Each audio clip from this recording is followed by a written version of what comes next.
One of the things that I love about generational learning, and I ask this to everybody that comes on my podcast, is, what is a piece of advice that you would give to your younger self?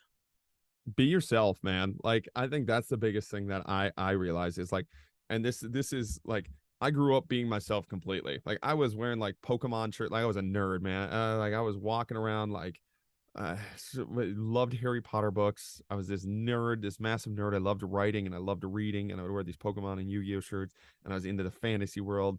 And then I got to this like end of middle school, high school world where like girls are coming into play, like peer pressure's coming into play. And I was just started to be this bigger body guy.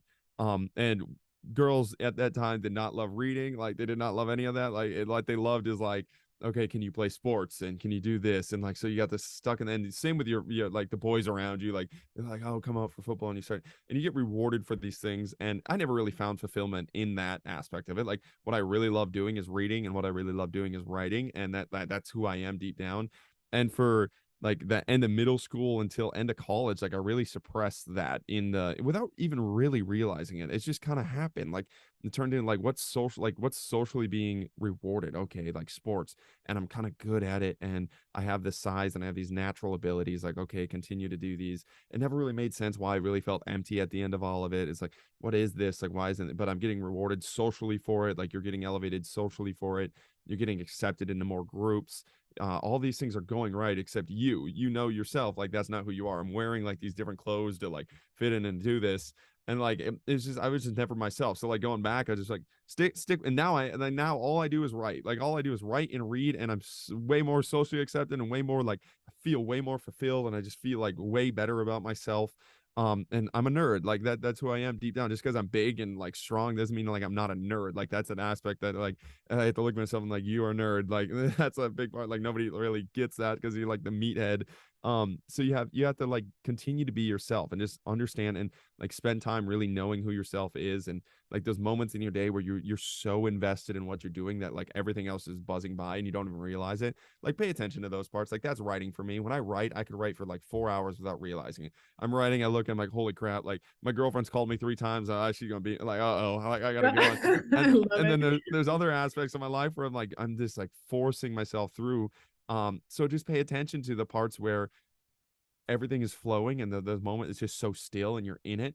Those are the parts that are you. Those are the parts that you enjoy. Don't get rid of those. It doesn't matter what anybody is saying. It doesn't matter any of that. Like if you are that invested in something, spend your time on that, because how you get really good at something, you obsess over it for 10 years. Like that's how you get really good at something, and that's what you're rewarded for on this earth, and those are the tools you were giving to.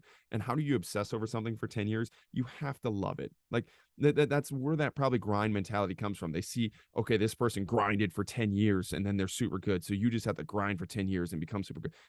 The reason they grinded for 10 years, the reason they were able to do that is not because they just decided to grind. It is because they loved what they did, and that allowed them to do it for 10 years. And then on the back end, they were rewarded for it. Like, I think we get psychologically this messed up of force the grind, you will become good at this if you just spent like no, like that's not it. You'll never become the best in the world at something you don't love. You will never be Michael Jordan at basketball if you don't obsess over basketball. Like watch Michael Jordan talk about like winning and playing basketball and practice. And I'm not saying it's super healthy, but the only reason it wasn't because he decided to grind. It's because his brain works in a way in which he's able to love it and constantly reward himself for it over and over and over again. So it's not work. Like it looks like an insane amount of work. Like what I do for writing, like the people would be like, somebody that doesn't like writing, they'd be like, that's an insane amount of work. But I would look at an accountant that loves numbers and does it for 4 hours and is in a flow state with numbers. I'd be like, holy crap, that looks like an insane amount of work.